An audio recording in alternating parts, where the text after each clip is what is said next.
बिस्मिल्लाहिर्रहमानिर्रहीम। अस्सलाम वालेकुम and welcome to my YouTube channel. आज लोकल फंड ऑडिट का पेपर है पिफा का, पब्लिक वर्क्स का। उसमें जो बिल आया था विंटर 2024 में वो मैं आपको आज सॉल्व कराऊंगा। इसके बाद मैं दो न्यूमेरिकल्स भी हैं, वो होप्स हो कि नेक्स्ट वीडियो में आपसे मैं वो सॉल्व करके अपलोड करूँ, तो वीडियो को एंड तक देखिएगा। इससे पहले मैंने इसी चैनल पे एक पब्लिक वर्क्स के नाम की प्लेलिस्ट बनाई हुई है। उसमें बहुत से मैंने बिल्स, कैश बुक, न्यूमेरिकल्स और उसके अलावा कुछ छोटे छोटे कॉन्सेप्ट्स भी बना के रखे हुए हैं। तो और पेपर्स भी कुछ पूरे के पूरे सॉल्व किए हुए हैं, वो भी आप देख सकते हैं। इसके अलावा सिविल सर्विस रूल की प्ले लिस्ट है, वो भी आप चेक कर सकते हैं। उसमें भी काफ़ी ज़्यादा डाटा मैंने ऐड किया हुआ है। पब्लिक वर्क्स का अगर आप मेरी वीडियोज़ ही सारी देख लें तो आई गारंटी के भी आपका पेपर रहने वाला नहीं है, अगर आप उसको थॉरली ध्यान से कर लें। तो चलें स्टार्ट करते हैं। क्वेश्चन नंबर 5 है यहाँ पर कि prepare second running bill of ईसा government contractor for construction of roads. आगे वोचर नंबर दिया हुआ है और डेट दी हुई है। इसमें ये यहाँ पर यूनिट्स हैं, ये पर 100 CFT हैं और ये एक पर RFT है और एक ये लास्ट पे पर RFT है। उसके बाद यहाँ पर रेट दिए हुए हैं, अप टू डेट क्वांटिटीज़ दी गई हुई हैं, ठीक है ये, और फिर क्वांटिटीज़ जो कि पिछले बिल में पे हो चुकी थी वो दी हुई है।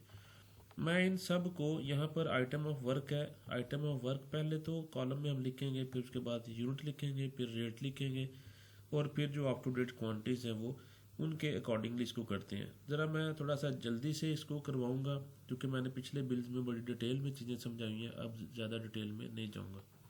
सबसे पहले यहाँ पर आप देखें ये कंस्ट्रक्शन ऑफ रोड्स, ये आपने लिखना है कि नेम ऑफ वर्क क्या है, कॉन्ट्रैक्टर का नेम क्या है, फिर उसके बाद वोचर नंबर लिखना है और डेट लिख देनी है।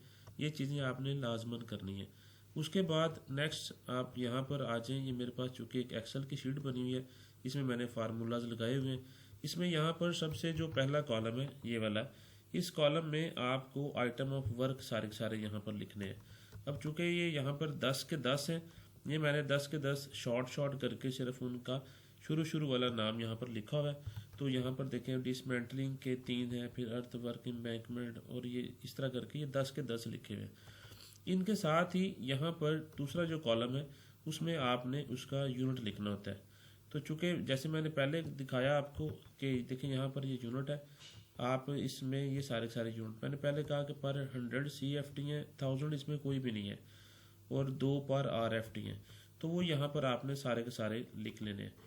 अब ये जब आपने यूनिट्स यहाँ पर लिख लिए उसके बाद आगे उनका रेट लिखा हुआ था जो कि वहाँ पर मैंने आपको दिखाया था ये वाला, तो यहाँ से मैंने सारे का सारा वो जो रेट है वो भी बारी बारी वहाँ पर लिख दिया। रेट के बाद यहाँ पर जो चौथा कॉलम है ये वाला, यहाँ पर आपके पास इनकी क्वान्टिटी सारी लिखी हुई हैं कि यहाँ पर जो अप टू डेट क्वान्टिटीज़ हैं। अब चूँकि वहाँ पर भी 4800 और ये सारी थी, वहाँ से एक दफ़ा आप कंफर्म भी कर लें 4800 और 5700। तो यहाँ देखें 4800 और 5700, तो ये तो सारा डाटा था, यहाँ से मैंने उठा के वहाँ पर उस फाइल में रख दिया। अब यहाँ पर अगला जो कॉलम है, यहाँ पर आपने क्या करना होता है कि आपने यहाँ से जो उसका रेट है 5560, इसको आपने मल्टीप्लाई करना है अप टू डेट क्वांटिटीज़ के साथ। उसके बाद जो यूनिट है अगर तो पर 100 है तो 100 से डिवाइड कर दें, अदरवाइज अगर पर 1000 है तो 1000 से डिवाइड कर दें। तो यहाँ से अगर आप इसको करें इन दोनों को यानी कि मल्टीप्लाई करके जो आएगा वो यहाँ पर तीसरे कॉलम में आएगा। तो इसी तरह इन सब को बारी बारी आप कर लेंगे तो आपके पास यहाँ पर अप टू डेट ये सारे का सारा यहाँ पर रुपीज़ में आ जाएगा।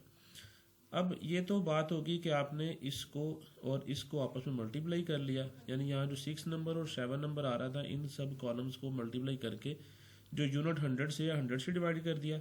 अब आप यहाँ पर देखें ये जो पर RFT था यहाँ पर, इसको आपको 100 से डिवाइड करने की ज़रूरत नहीं है क्योंकि यहाँ पर 100 CFT उसका यूनिट नहीं दिया गया। तो यहाँ पर सिर्फ और सिर्फ आप ये 200.8 को 10 से मल्टीप्लाई करेंगे। वहाँ जाकर ज़रा इसको कंफर्म भी कर लें कि वाकई यही है। ये देखें यहाँ पर 200.8 को 10 के साथ आप मल्टीप्लाई करेंगे, तो यहाँ पर आप 100 से डिवाइड नहीं करेंगे, मैं ये बताना चाह रहा हूँ।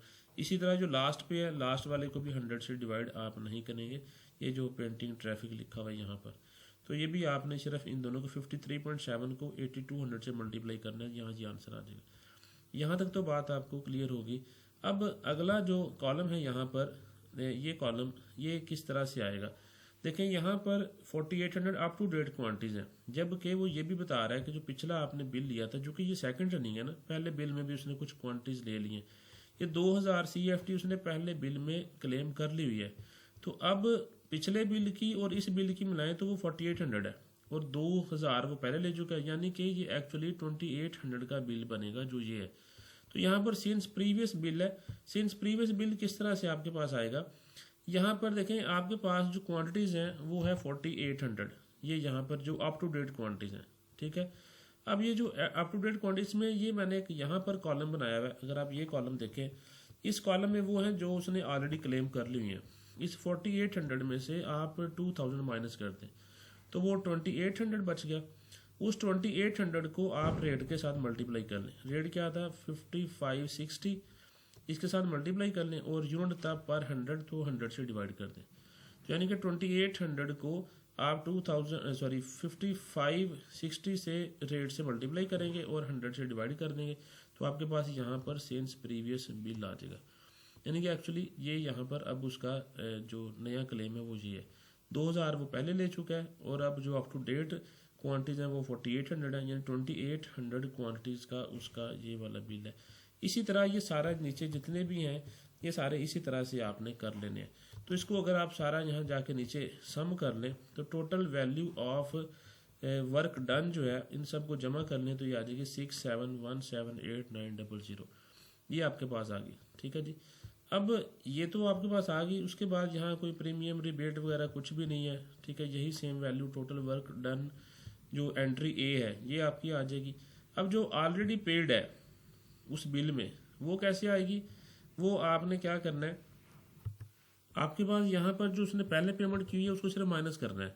यानी एक आपके पास ये वाला फिगर आया, ठीक है, और एक आपके पास ये वाला फिगर है। ये वाला फिगर यही है जो यहाँ पर आपके पास टोटल आया था। अब यही फिगर हमने कहाँ लिखा होता है, यहाँ नीचे भी ये मेंशन किया होता है।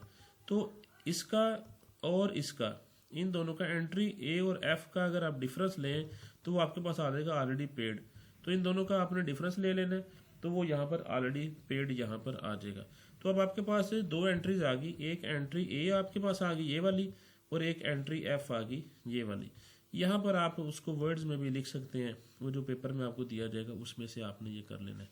अब काफ़ी हद तक आपकी जो यहाँ पर कैलकुलेशन थी वो बिल्कुल सीधी सीधी थी। एक टेक्निकल थी कि प्रीवियस बिल कितना था और अप टू डेट क्वांटिटीज कितनी है, उस हिसाब से मैंने यहाँ से आपको कैलकुलेशन करवा दी है।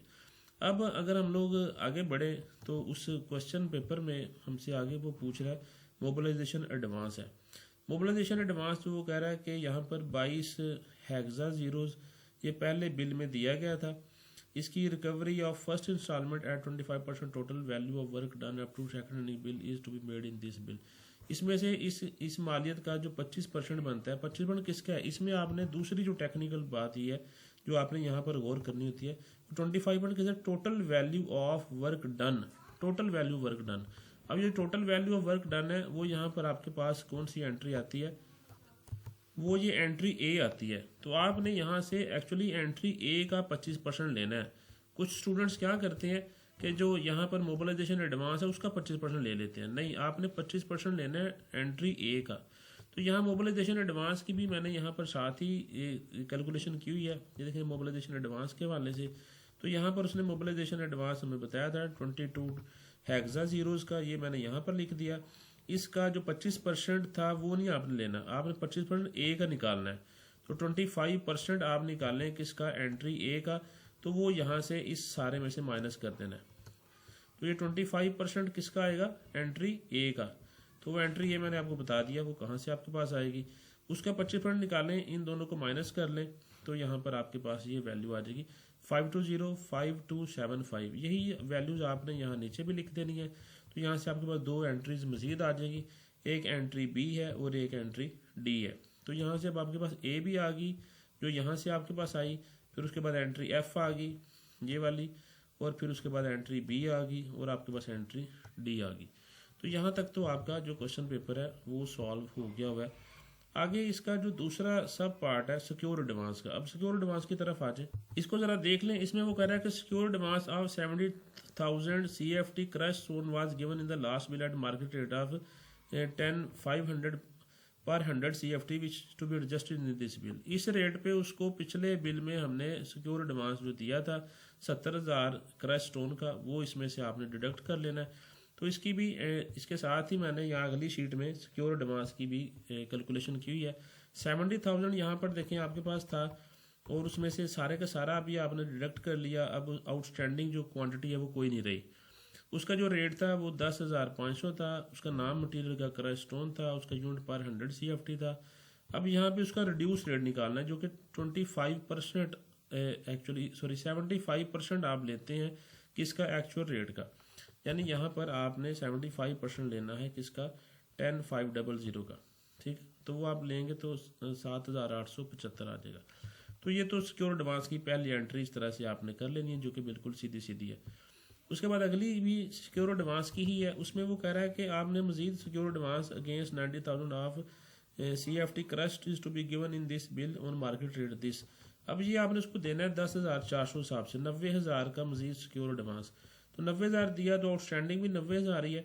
रेट आ गया 10,000, क्रश स्टोन है पर 100 CFT है। अब उसका रिड्यूस रेट आ गया जो कि उसका 75% है 10,400 का, तो वो 7,800 आ गया।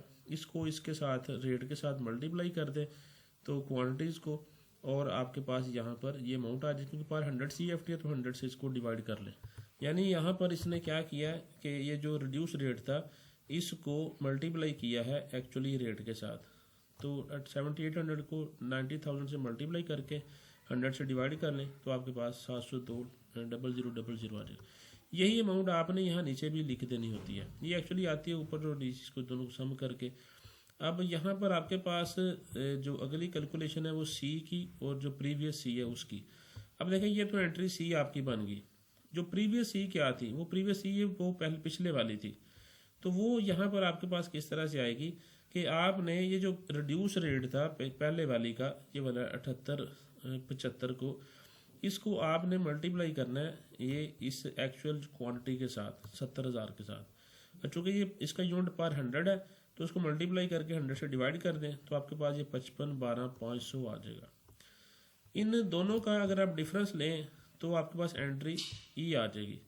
तो ये एक्चुअली क्या है, ये जो 702 एक्चुअली सी और जो प्रीवियस सी है, उन सी और प्रीवियस सी का, इन दोनों का अगर आप डिफरेंस लेंगे इन दोनों का तो आपके पास ये वाली एंट्री आ जाएगी, दैट इज एंट्री ई। अब आपके पास ए भी आ गई, बी भी आ गई, सी भी आ गई, प्रीवियस सी भी आ गई, उसके बाद डी भी आ गई, ई भी आ गई और एफ भी। ए से लेके एफ तक सारी एंट्रीज अब आपके पास यहाँ पर आ चुकी हैं। तो अब आगे बढ़ते हैं क्वेश्चन में। अब ये करने के बाद फिर आपने मेमोरेंडम वाले पेज पे आ जाना है। यहाँ करने के बाद ये तीसरा मेमोरेंडम का है। मेमोरेंडम में सारी एंट्रीज ऑटोमेटिकली वहाँ से आपने उठाते रहना है। एंट्री ए थी हमारे पास, फिर ये मैंने लिख दी।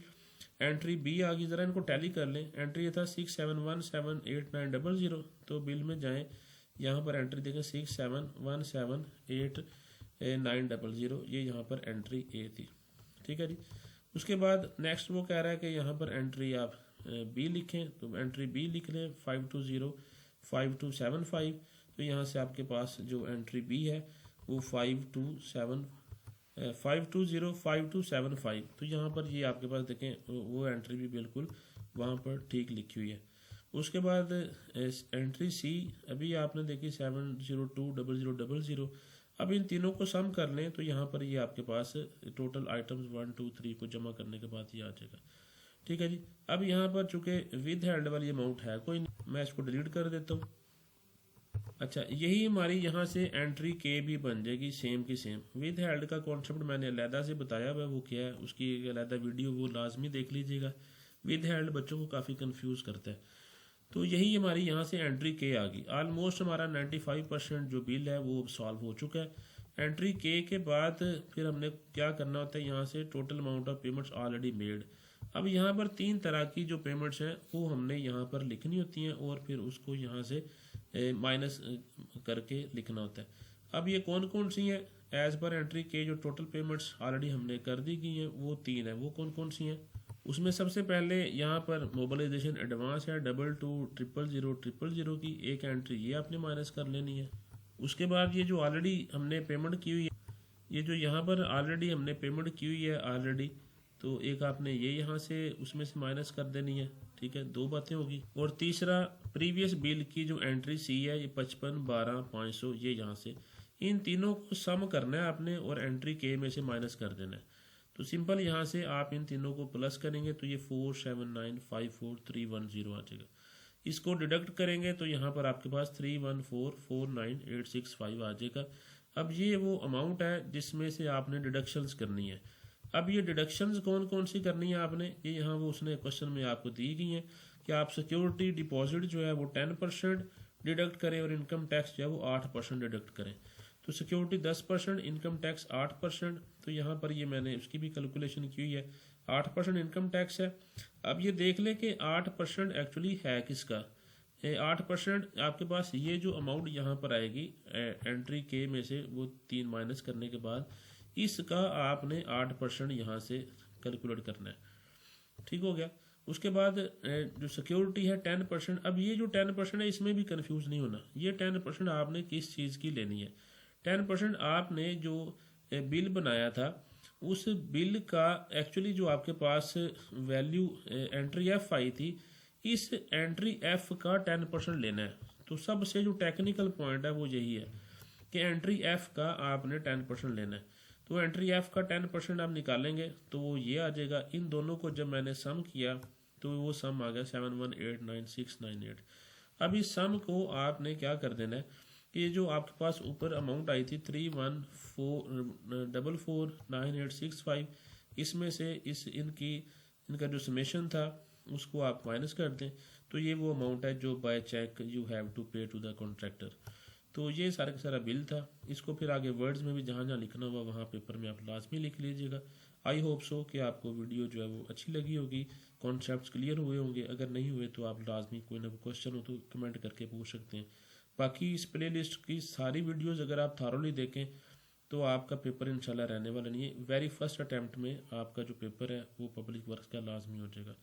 होप सो कि आपको इसका बेनिफिट होगा पेपर में भी। तो अगर आपको बेनिफिट हो तो मेरे लिए भी दुआ जरूर कीजिएगा। Thank you so much.